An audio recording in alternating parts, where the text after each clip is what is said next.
Bonjour à toi, bienvenue au message lumière de la famille Myriam Bethléem en ce vendredi 8 mars. Nous sommes déjà à la fin de la troisième semaine de Carême et nous nous préparons à vivre bientôt le quatrième dimanche qu'on appelle le dimanche de la joie. Alors j'ai une question pour toi. Est-ce que ton carême avec Jésus t'amène de la joie? Je suis sûr que si la technologie me permettait de vous entendre, plusieurs d'entre vous me parleraient de la joie que leur apporte le carême, soit par leur intimité plus grande avec Jésus, par la redécouverte de la parole de Dieu, par la liberté expérimentée dans les petits et grands sacrifices, et dans le partage de leur être et leur avoir avec leurs frères et sœurs. Alors, on pourrait, je pense, arriver à la conclusion que c'est la ferveur, c'est l'intensité de notre amour qui nous conditionne à vivre nos efforts de prière, de jeûne, de partage et surtout à les vivre dans la joie. Oui, si on se rappelait aujourd'hui que c'est la qualité de notre amour qui est le thermomètre de notre fidélité à ce que le Seigneur nous demande, et spécialement pendant ce carême. Rappelons-nous de cela pour ce qui s'en vient dans ce message lumière. Et j'aimerais maintenant qu'on s'entretienne sur un sujet qui est essentiel dans le cheminement spirituel et qu'on appelle dans la famille Myriam l'oraison rencontre. J'en parle aujourd'hui parce que, après la diffusion du dernier message lumière, quelqu'un a demandé sur Internet qu'on explique le sens de ce mot, oraison rencontre. Quelqu'un qui voulait en parler plus.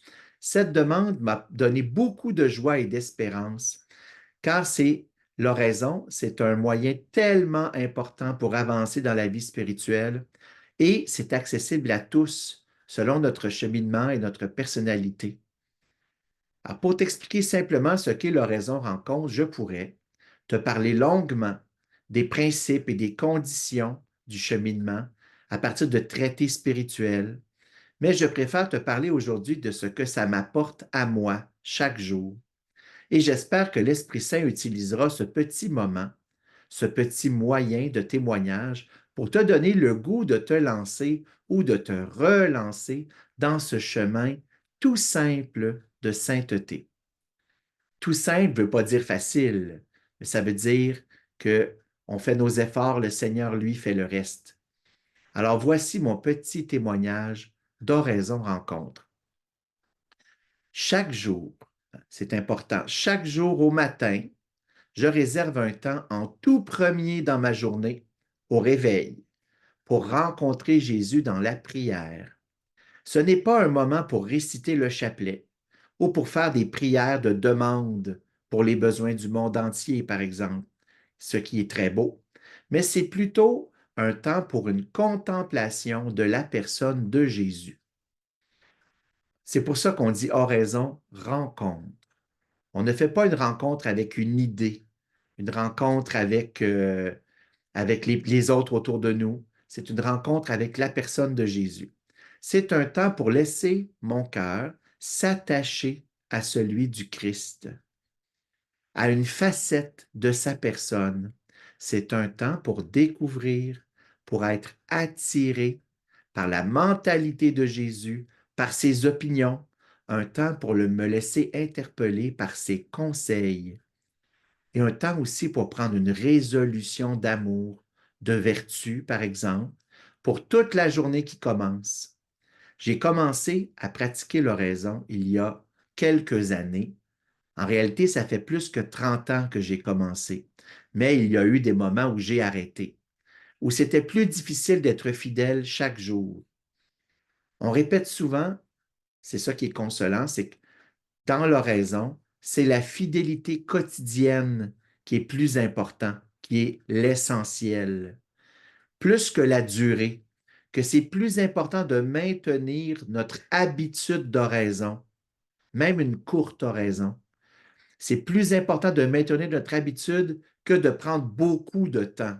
Mais évidemment, c'est bien de prendre un temps plus long quand on peut.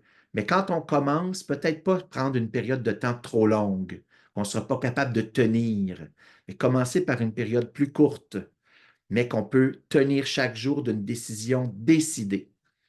Tu sais, j'ai passé plus que 20 ans au début à vivre le moment d'oraison presque chaque jour, mais je n'avais aucune idée quoi faire. Et ça fait seulement 2 ans qu'une petite sœur de Myriam, qui s'appelle Joanne, m'a enseigné dans un atelier une méthode d'oraison qui a tout changé dans ma vie d'oraison et jusque dans mon cheminement quotidien.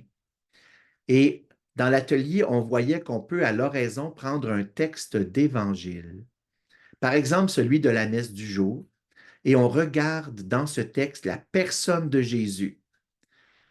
Dans les événements qui sont racontés, on regarde c'est quoi que Jésus fait, c'est quoi que Jésus dit, c'est quoi son attitude, ses paroles. Et spécifiquement, comme je chemine dans la spiritualité de Myriam, dans la famille Myriam, on cherche, nous, à regarder Jésus qui se présente sous deux visages. C'est le même Jésus, mais il y a comme deux grandes attitudes. Jésus qui se présente comme fils obéissant, obéissant à la volonté du Père. Et aussi, on peut voir Jésus comme pasteur compatissant. C'est le Jésus qui se tourne vers les personnes, vers les hommes, les femmes, vers ceux qui ont besoin d'être sauvés par la miséricorde.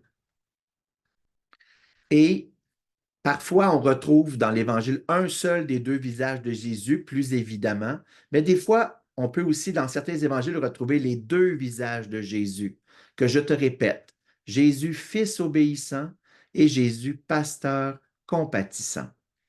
Et une fois qu'on a trouvé le Jésus en question, on le regarde et on le questionne. Parce que quand on rencontre quelqu'un dans la vie, ça peut être ton époux, ça peut être tes frères et sœurs, tes voisins. Quand on rencontre quelqu'un, c'est pour le regarder puis lui poser des questions et écouter les réponses. C'est ça, une rencontre. Alors, une question qu'on peut poser à Jésus, c'est qu'est-ce que tu m'enseignes, Jésus? Toi, le Fils obéissant aujourd'hui. C'est un exemple. Quelle parole, Jésus, quelle attitude, quel geste, toi, tu poses dans l'Évangile? Qu'est-ce que tu m'indiques, Jésus, comme reflet de ta personne à imiter? On appelle le reflet évangélique. Quelle vertu, par exemple, Jésus, tu exprimes? Quel conseil tu donnes? Et comment tu m'expliques, Jésus, dans l'Évangile, ta mentalité, ta mission, ta vie, Jésus? Et une autre petite sœur m'avait donné un autre truc quelques années avant. Une petite technique toute simple, mais très, très, très efficace. On prend la veille, donc la veille avant le coucher, l'évangile du lendemain, quelques minutes, et on souligne dans le texte avec un crayon quelques mots, pas trop de mots, mais les quelques mots, ça peut être une petite phrase qui nous touche, qui nous interpelle, peut-être même qui nous dérange. Et à l'oraison le lendemain, on a déjà un chemin tracé pour rencontrer Jésus et le temps d'oraison est plus profitable. Entre autres, en s'exposant à la parole de Dieu la veille, on a dormi toute la nuit avec cette vérité qui était germée en nous, qui commençait à faire déjà son travail. Et à l'oraison, eh bien, parce que on a donné notre petite préparation et il y a la grande fidélité du Saint-Esprit, eh bien, ça peut être très, très fécond comme oraison. Si tu veux, on pourrait faire maintenant, comme au dernier message lumière ensemble, où nous avons cherché dans la parole de Dieu la clé, le mot-clé qui nous a ouvert le cœur de Jésus et qui nous a permis de le rencontrer dans l'oraison. C'est ça, oraison, rencontre. En ce temps-là, c'est le texte de l'Évangile, en ce temps-là, un scribe s'avança vers Jésus pour lui demander, quel est le premier de tous les commandements? Et Jésus lui fit cette réponse. Voici le premier, écoute Israël. Le Seigneur notre Dieu est l'unique Seigneur. Tu aimeras le Seigneur ton Dieu de tout ton cœur, de toute ton âme, de tout ton esprit et de toute ta force. Et voici le second, tu aimeras ton prochain comme toi-même. Il n'y a pas de commandement plus grand que ceux-là. Et l'Évangile continue ensuite. Si je te pose la question, quel visage de Jésus on retrouve dans cet Évangile? Veux-tu, on pourrait prendre maintenant 30 secondes de silence, faire une petite expérience rapide d'oraison-rencontre pour contempler Jésus dans cette parole. Et j'aurai ensuite 3 questions pour toi. Tu peux reculer la vidéo de quelques secondes si tu veux réécouter l'Évangile. Tu peux prendre aussi ton missel, ton texte de l'Évangile, et prends une pause vidéo d'environ 30 secondes. Ça peut être un peu plus long si tu veux. Et ensuite, je t'invite à relancer la vidéo et j'aurai les 3 questions à te poser.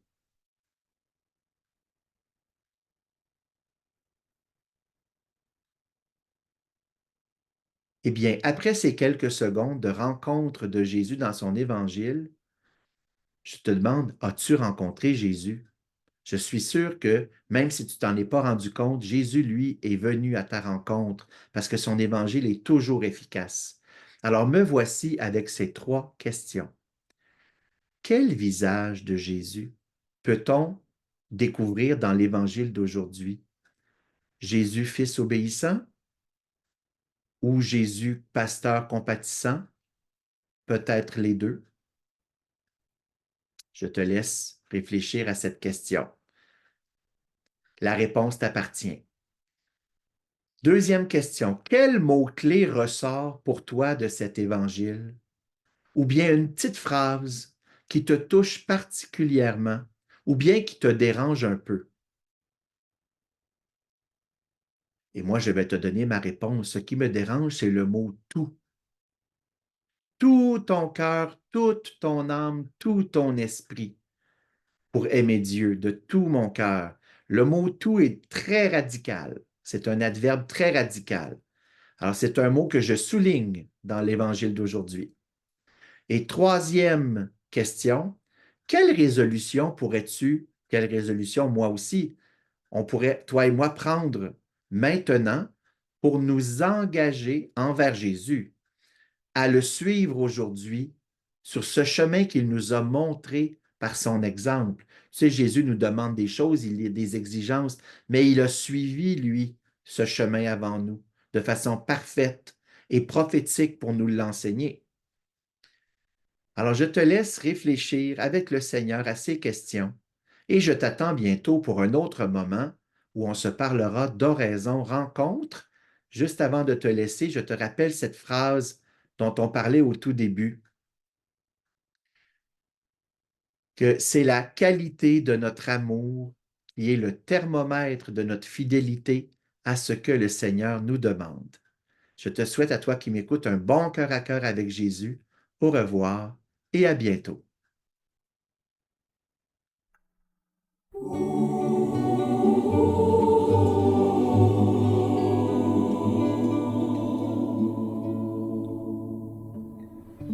C'est par la croix que je te parle, toi mon enfant.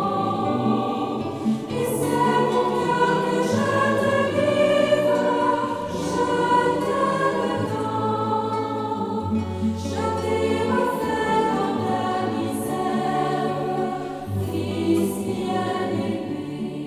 Prier le chemin de croix est une merveilleuse contemplation de l'histoire du salut. 8e station.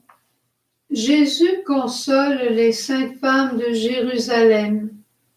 Nous t'adorons, Jésus, et nous te bénissons. Parce que tu as racheté le monde par ta sainte croix.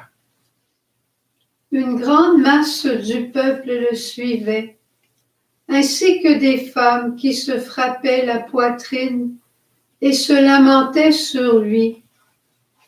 Mais Jésus, se tournant vers elles, leur dit: « Filles de Jérusalem, ne pleurez pas sur moi.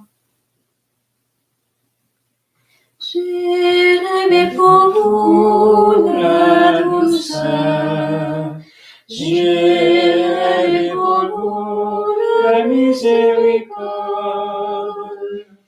j'ai Priez pour vous la paix.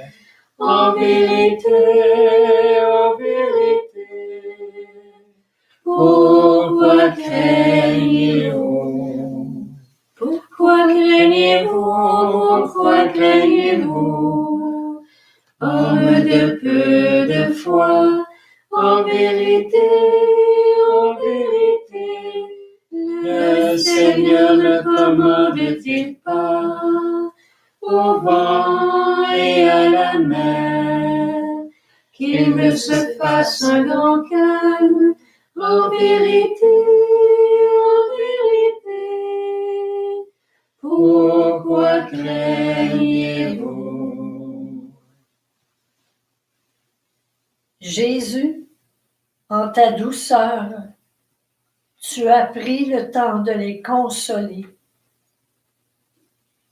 Tu ne voulais pas attirer leur pitié, mais les conduire à la conversion. Gloire au Père, au Fils et au Saint-Esprit, Ô Dieu qui est, qui était et qui vient, pour les siècles des siècles. Amen.